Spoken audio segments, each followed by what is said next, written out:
নমস্কার বন্ধু, আমার চ্যানেলে সকলকে জানাচ্ছি স্বাগতম।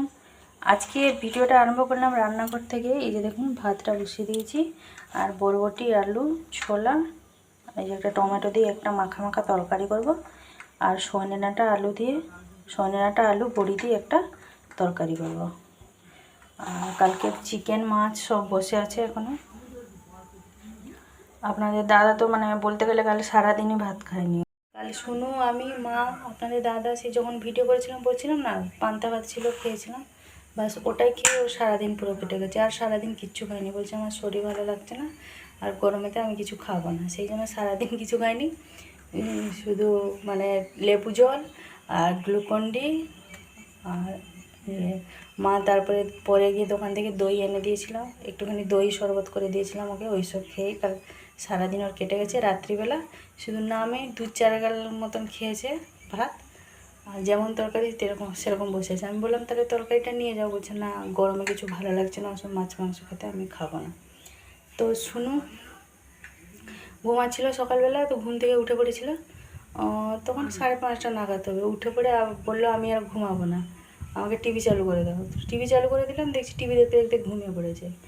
ওদের আজ থেকে বিকালবেলা শুধু পড়তে যাবে, সকালবেলা পড়াটা বন্ধ। কারণ যে ম্যাডামের কাছে পড়তে যায় সেই ম্যাডামদের স্কুলে আজ থেকে মর্নিং ক্লাস হচ্ছে, সেই জন্য সকালবেলা ম্যাডাম পড়াতে পারবে না, শুধু বিকালবেলায় পড়াবে। ওই জন্য ঘুমাচ্ছে। আমি আর ওকে ডাকিনি, আমি বলছি তুই রেস্ট নেবে। চলুন তাহলে এবার অলরেডি 8:30 মতন বেজেই গেছে। সেই জন্য ভাবছি একদিকে ভাত আর একদিকে বরবটি আলু তরকারিটা বসিয়েছি, তারপরে ডাঁটা তরকারিটা রান্না করবো। বরবটি আলু ছোলা দিয়ে যে তরকারিটা আমার হয়ে গেছে। এবারে রান্না করবো এই যে সজনে ডাঁটা আলু দিয়ে তরকারি। সজনে ডাঁটা আলু, এই যে করলাগুলো এভাবে কেটে নিয়েছি। প্রথমে করলাগুলো ভালোভাবে ভেজে নেব, তরকারি হয়ে যাওয়ার পরে লাস্টে উপরে এই করলা ভাজাগুলো দিয়ে দেবো। এগুলো দিয়ে একটা তরকারি করবো। এই যে রান্না করতে করতে এতটাই গরম লাগছে, ফ্রিজ থেকে 1 বোতল জোর বের করে এনে এখানটা রেখেছি, রান্না করতে করতে খাচ্ছি। সজনে ডাঁটা আলু আর করলা দিয়ে যে তরকারি করব, সেই জন্য আমাদের ঘরে যে বড়িগুলো আছে 2-4টে বড়ি দিয়ে তরকারিটা করবো। সেই জন্য তেলটা এখানে গরম হয়ে গেছে। প্রথমে আমি বড়িগুলো ভেজে নেবো। দিয়ে দেখুন করলাগুলোকে এভাবে ভেজে নিয়েছি, একদম ভালোভাবে মুচমুচে করে বড়িটা ভেজে রেডি করে রেখেছি। এখন সজনে ডাঁটা আলুটা তরকারির জন্য ভালোভাবে ভেজে নিচ্ছি। এই যে 9:30 মতন বাজতে যাই, এখন উঠলেন শুনু, উঠে ব্রাশ করতে বসে। আরে এই যে কাপড়গুলো সব শুকনো হয়ে গেছে, এত পরিমাণে রোদ দিচ্ছে আর বলুনি। আর এগুলো সব আমরা সেই ছাদে ঘুমিয়েছিলাম, তো ওই জন্য সকালবেলার নিয়ে আসিনি, একটুখানি রোদে দিয়ে দিয়েছিলাম।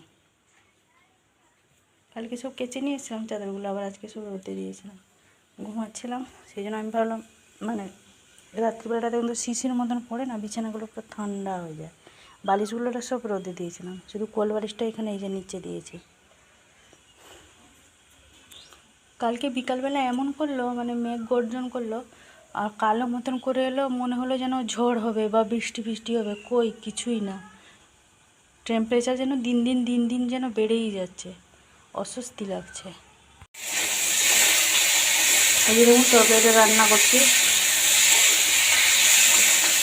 শুনে ব্রাশ করছি।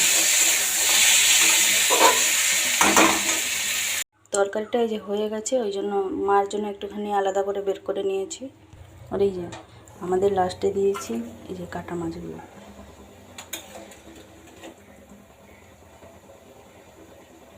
যে মাছগুলো ভেজে রেখেছিলাম সেই মাছগুলোই দিয়ে দিয়েছি।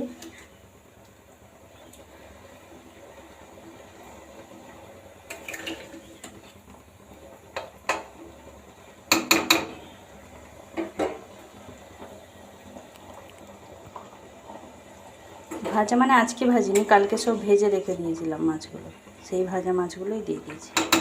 এবার একটুখানি জাস্ট 2 মিনিট মতন ফুটিয়ে নেবো। আর সবার শেষে এই যে করলাগুলো যে ভেজে রেখেছি উপর থেকে ছড়িয়ে দেবো।